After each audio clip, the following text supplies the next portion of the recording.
Und jetzt reisen wir weiter nach Kanada. Ja? I'm switching to English again, and I hope you understand everything. Other way around, you give us a sign, and we can help and translate or something like that. And our next guest, she came all the long way from Canada to be with us today, so we are thankful and happy to have her here. It's a big honor to have her here. She's a woman with a big, big treasure of experience. For over 46 years as a nurse and over 30 years as a community health nurse. In Canada, CHNs have a long tradition, since for 100 years. In the whole country, they are about 16% of the nursing workforce are in the hands of CHNs.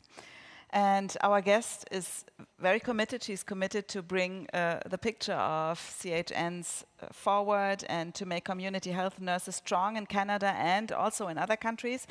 It's an affair of her heart, and she's involved in many expert advisory boards at universities and in communities. And actually, she is in a board of directors for the Canadian Nurses Association. And during the pandemic in COVID times, she was in charge as an infection nurse. And she got a lot of experience in that time. And it's a long story, yeah. And she is producing an own podcast series as well, Stories from the Field. So we are happy to have her here, Stories from the Field. A warm welcome to Maureen Cava.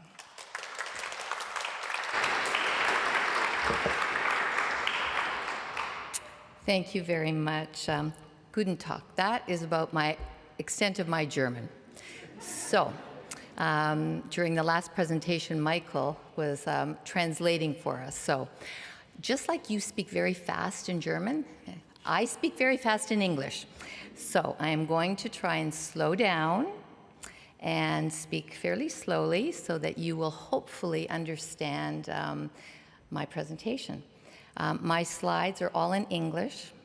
Apologize for that, but they're not too dense, so hopefully you'll be able to understand them. I did that purposely. So, thank you for inviting me here. Myself and my colleague and friend, Susan, we've been in Berlin for 3 days. Absolutely fabulous city. We've had lots of fun so far and lots of adventures, and we will be here for the remainder of the week. So we're very excited about it's our first time in Berlin, so it's very, very exciting for us. Today, I was asked to focus on 3 specific areas of nursing. First, about what is community health nursing in Canada. Second, what did we do as community health nurses during COVID? And third and last, I'm going to talk a bit about RN prescribing, primarily focusing on where I live in Ontario. So I have 15 minutes. It's not very long to talk about these huge topic areas. So it's not going to be too in-depth, but hopefully there'll be some questions at the end. But I am hopeful that at the end of the presentation, you will come away with a bit more knowledge than when you had at the beginning of the presentation. That's my hope. So I want to start by showing you what Canada looks like. Some of you may have traveled to Canada. As you can see, we are a very large country. There are 10 provinces and 3 territories, and we have over 39 million people living in Canada. So we're a very large country. We have 2 official languages, English and French. My French is about as good as my German, even though I took it in high school. We are the second largest landmass in the world, and we're actually bigger than the entire European Union. So that's how large our country is. I live in Toronto. It's about midway. It's the yellow province centered over the Great Lakes. And in Toronto, there are approximately 3 million people. So I live in a fairly large city in Canada. So now let's turn and talk about community health nursing in Canada. There are 3 community health nursing practice specialties in Canada. They're here on the board: public health, home health, and primary care. Community health nursing in Canada is really the specialty that provides health guidance and nursing care to individuals, groups, communities, populations, and the work primarily is directed towards prevention of disease and the promotion and maintenance of health. I'm going to provide you with some descriptions of each of these areas, and then I'm going to discuss what the role of the nurse is in each of the areas as well. We're going to start with the one that's closest to my heart, as Suzanne said, public health nursing. I've worked in public health for about 30 plus years. So public health nursing practice is grounded in a population health approach. This approach focuses mainly on those factors that affect health, what we call the social determinants of health. And these factors include things like genetics, housing, the environment, food security, education. All of these factors contribute to an individual's health and their health outcomes. So most of the interventions that nurses do in Canada focus on targeting these issues to try and prevent disease and promote health. So what we call upstream approaches, so that people do not end up in hospital, do not end up with chronic illnesses and disease, and we save our taxpayers and our health system a lot of money. So just some examples of what public health nurses do in Canada. They work in schools to provide education on healthy sexuality. They plan and develop programs to increase physical activity in youth. They deliver school immunization programs. They support positive parenting, healthy pregnancies, and breastfeeding. They do mental health promotion. Other areas of practice include substance use prevention, supporting safe consumption sites, managing infectious disease outbreaks, and tobacco control initiatives. So public health nurses would be developing and planning programs. They would be developing communication messages. They would be advocating with the government for policy changes and healthy public policies to go forward. Next, I'll talk about home health nursing. You've heard a bit about home health nursing, I think, in some of the previous speakers, but I'm just going to talk a bit about what it looks like in Canada. So the nurses that work in home health work with individuals of all ages, so from babies to seniors. And the intent is that individuals will be able to manage their health care in their home. So that they're surrounded by their friends, their family, and they're not taken out of their home environment in order to deal and cope with their illness. Mostly, home care services include an intra-professional group of professionals that ensure that the client can stay at home and function adequately at home. So home care nurses primarily coordinate care for individuals. They ensure that clients have what they need to manage in the home. Some of the interventions that nurses do in home care are post-surgical care, palliative care, medication management, wound care, education, and chronic disease management as well.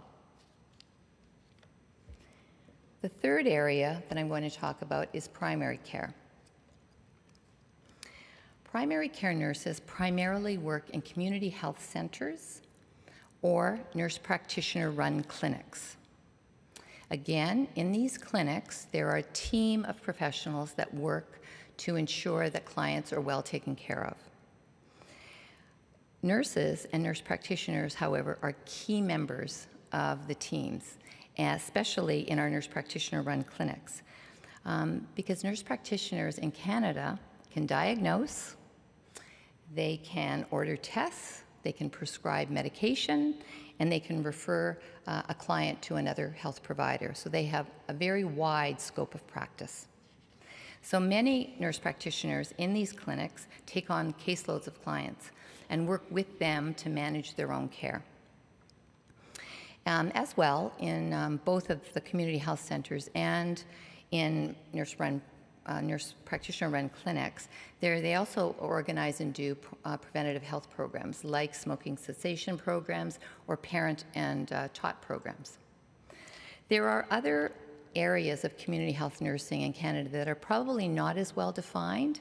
However, there are nurses that work in the community in areas like parish nurses, street nurses, community mental health nurses, and correctional nurses. So those are some of the other areas where community health nurses do work. So now I'm going to switch gears, and I'm going to talk about COVID. You might not want to hear very much more about COVID. We've all been inundated with COVID for the last three plus years, but I'm going to tell you a little bit about what happened in Canada, and mostly what happened with community health nurses.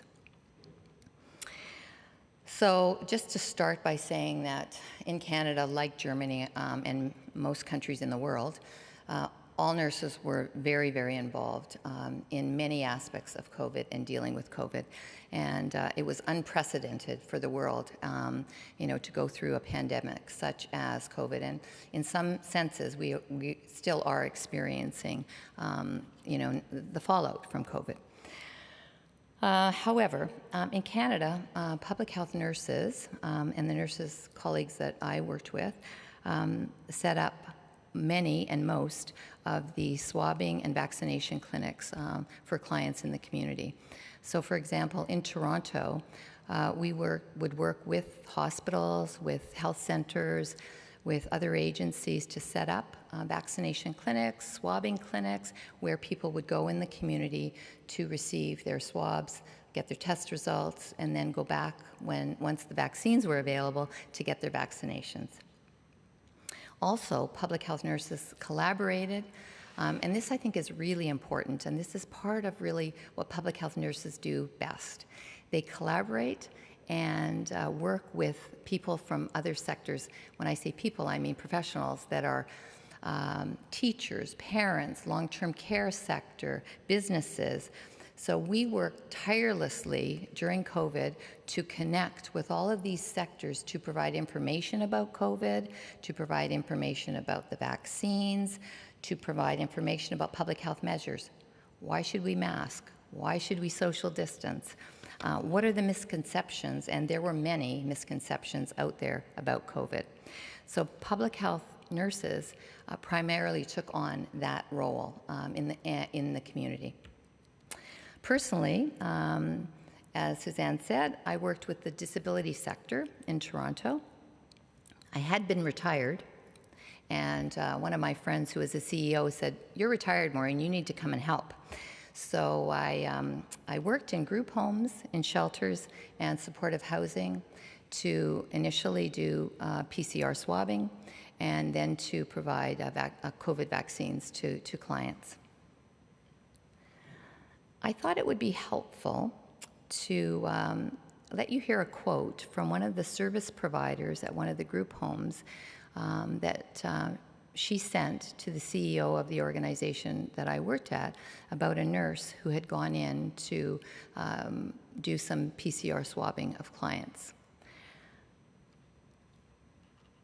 And I'm going to quote from her. "The organization sent an angel of a nurse like I've never seen before, who did the testing for the residents. She took a lot of time, communicated as best she could with the clients, explained everything to them, and gained their trust. She also spent an immense amount of time talking to the workers on site, putting their fears at ease.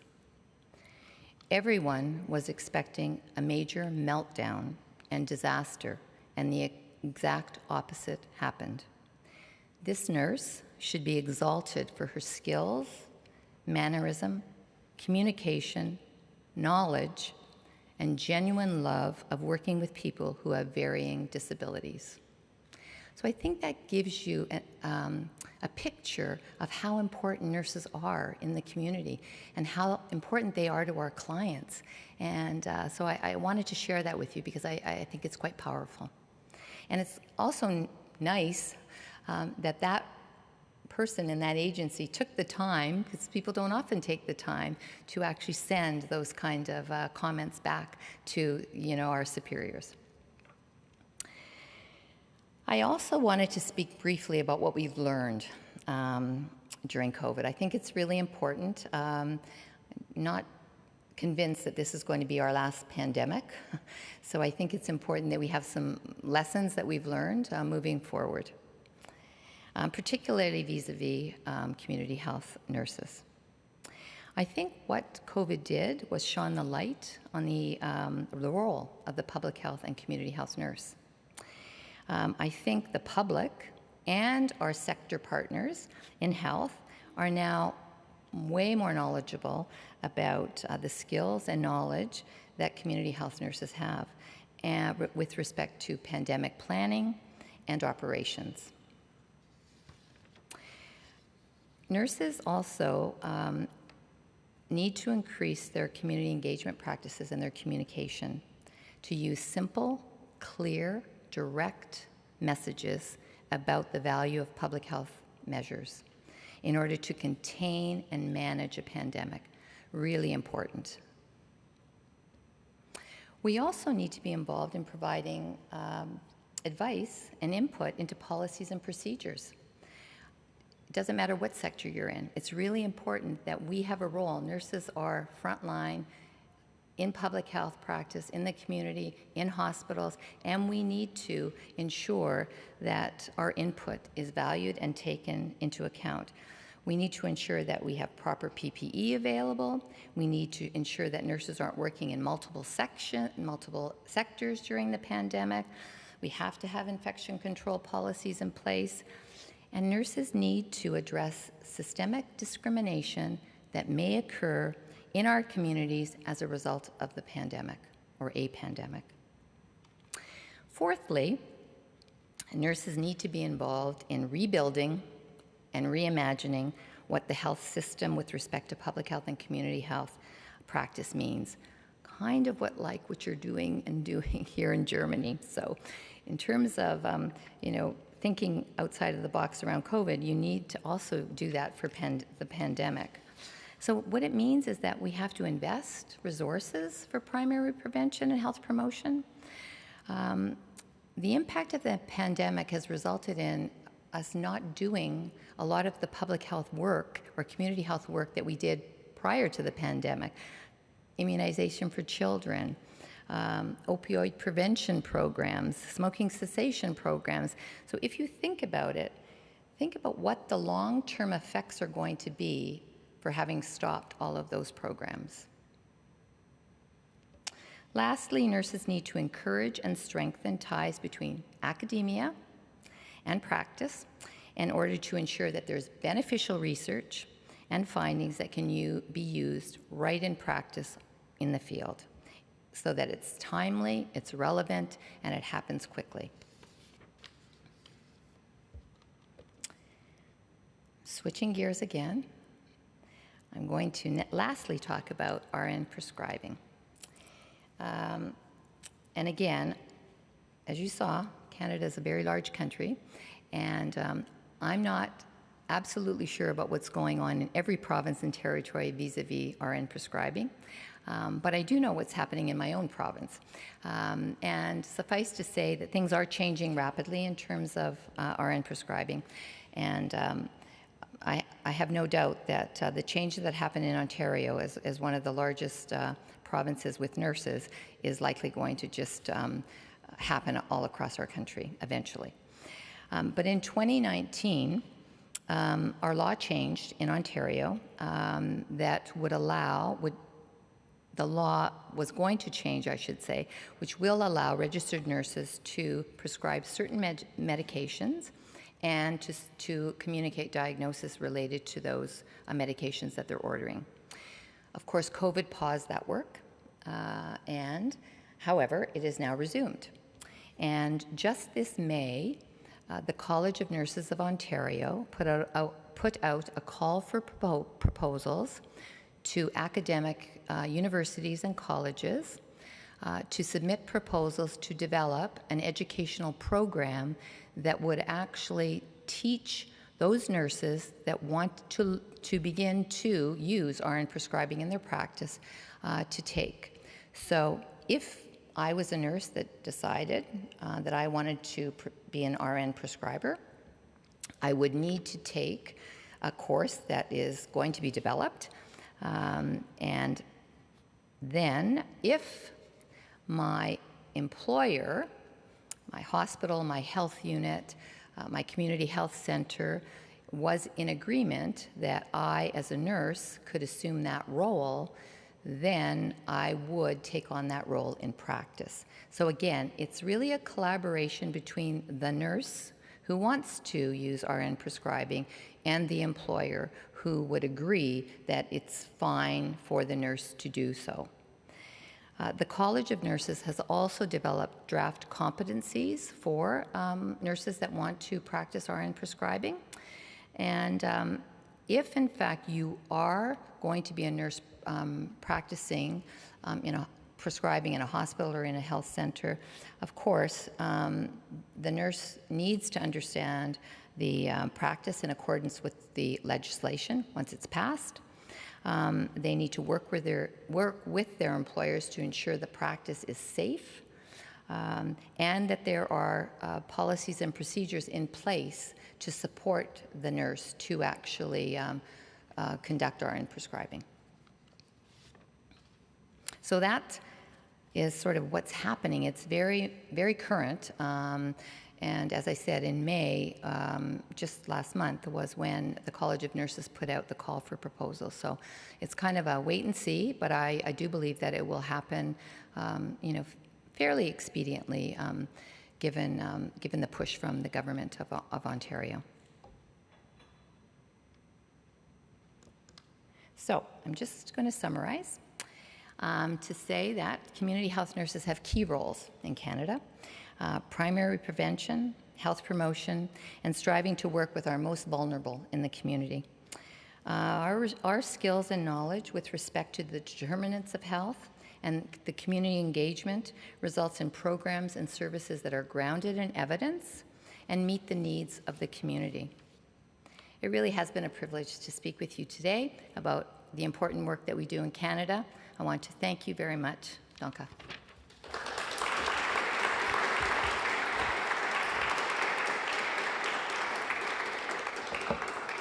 Thank you very much, Maureen Cava, for this insight and your experience. Come to me in the middle if you like. Okay. Yeah. There we go. That's kind of yeah, nice it's a little color bit combination. Yeah, that's very colorful here. over there. And colorful is your work as well. I think in the inside we saw it. Do you have questions out of the audience? Yeah, so many questions, so many possibilities to ask. Yes.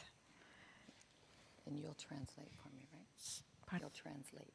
Yeah, I can do. Yeah, I can do. She's First of speaking all, English, thank you for a presentation. Who pays a community health nurse in Toronto? So I came to you and... Yeah. So it's a little bit different depending on where you're working in the community. So I'll tell you first about public health nurses where I worked.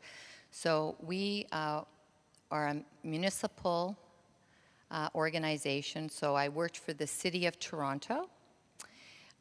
The government of Ontario pays for a portion of the money that flows to the health department.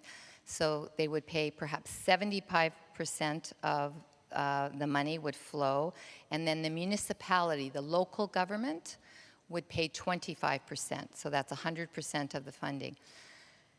And it's usually based on the size of the community, the population size, the kinds of programs that are going to be introduced, and it also depends on the resources that the provincial government is willing to contribute to the municipality. So currently it's 75-25, 75% from the province, 25% from the local government. It has been in the past 60-40, 60%, 40%. There is some talk, and I'm not working full-time right now, so I don't know how much the talk is elevated, but there is some talk that the local government wants to push all of public health services to the provincial government. So the province then would pay for public health. In the case of nurse practitioner-run clinics and community health centers, often those are funded through the government of Ontario, through the provincial governments. The money flows to those organizations in that way. Mm-hmm. So there's different models. So we are salaried employees, and so we get a salary. Mm-hmm. Yeah. Okay. So does that answer your question? Yeah, I think so. Yeah. Okay. Yeah, thank you very much. Thanks a lot. Here's a question out of the chat. Would you see the nurse practitioner role as a special expression of the community health nurse role, or more as a separate advanced practice nurse role? What do you think? And what exactly is the difference between to the public health nurse? Mm-hmm. Or is it, one sentence more, or is it more to be understood as a continuum? Okay, 3 questions in one. Just using, that's good tactic, whoever answered that question. So, in order to be a nurse practitioner in Canada, it is considered an advanced practice nursing role. And so you have to have a master's degree. You have to take a special course related to physical examination of the client, diagnoses, RN prescribing. So it's quite broad and extensive. So I would say that there is a very distinct difference between a public health nurse, as in the question, and a nurse practitioner. And as I said, public health nurses, primarily in Canada, many have master's degrees, advanced education, master's degrees. Our entry to practice in Canada is a baccalaureate degree in nursing. So since 2005, if you want to practice nursing in Canada, you have to have a degree in nursing in order to be employed, and you have to be registered by the regulatory body, which is the College of Nurses, in whichever province that you live and work in. Mm-hmm. So there is a difference between a nurse practitioner and a public health nurse, for sure. Mm-hmm. Or is it more to be understood as a continuum? Yeah. I would not say it's a continuum at all. The roles are different, the competencies are different, and so there perhaps are some nuances that are the same in terms of teaching and education, but they're quite different roles in terms of the work that they do in the community. Mm-hmm. Hopefully that answers that question. 3 questions in one. Yeah. Thank you. What is the structure and financing of the organization you mentioned? Send the Angel into a group, you mentioned it. And how is the nursing education financed? So the organization that I worked in, where that Angel was, is a not-for-profit. So what that means, do you have not-for-profit agencies here? So non-profit. Yes. So they get their money from a number of sources and resources, and they also do a lot of fundraising to increase their resources. Mm-hmm. So that is where that organization receives their funding. Okay. And they've been very fortunate during the pandemic to receive some ongoing funding from the province, from the government, as well as from people that donate money to the organization. It's been very, very helpful for that organization to be able to grow, because what's happened, particularly in that organization, is they have a number of group homes where they had mostly children and youth that lived in the group homes. Now the children and youth are adults, and in Canada, there's nowhere to go if you're very disabled and you're over 18, and if your parents don't take care of you, where do you go in the community? Mm-hmm. So this organization, it's called Safe Haven, they have gotten money to develop a new apartment, I guess I'll call it an apartment for lack of better words, where these children that have now become adults have moved. And in the last 3 months, they've moved to their new homes, which is wonderful. It's like a community then. Yeah. And how is nursing education financed? Nursing education is financed by me and you, and we pay for our education in Canada. So everywhere, in every level. Yes, and everywhere. Okay. So when I went to do my undergraduate, my first degree, 4 years, I paid for my tuition, for my books, and then at the end of my 4 years, there are some loans and grants that you can get, and if you're lucky, or you're lucky that you have enough money or your parents have enough money, they can support you. I actually got a loan, and then at the end of my 4 years, I paid it back. And then when you go to graduate school, again, you pay your tuition, you pay your books, and on you go. Mm-hmm. Yeah. That's how it is in Canada. Okay. Yeah, another question over here. Yes, thank you for the impression. My question is, do you have any experience with nurses from Germany, how they interact with patients, how they are educated and stuff like that? Do I have any experience hearing? Have you worked together with nurses from Germany? Okay. Well, I haven't, but I can tell you that my colleague and friend yesterday, we met with a group of nurses, young nurses from Germany. Oh, really? Yes, and it was quite a pleasure. And we heard about your system and how it's operating at a system level, and how different it is from our system. And as you probably saw in my presentation, it is quite different. So I personally have not worked with any nurses from Germany. I imagine in our country there probably are nurses from Germany that are... What's your first impression then? What is your first impression?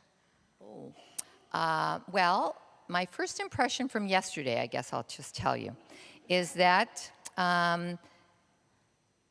these are young nurses that have a lot of energy and enthusiasm about community health nursing, and they are our future. And so I think we both, Susan and I, were very pleased to hear that they wanted to meet with us, to hear that they wanted to learn about what's happening in Canada. And I think that you're young too, and you need to take the ball up, if you will, and to begin to change the system here in Germany. And I think you can do it, but I think what happens is people think it's going to happen like that, and it's not going to happen that fast. Things that happened in Canada were slow to move. It takes steps, sometimes baby steps. You can't get discouraged. You have to be positive about your successes.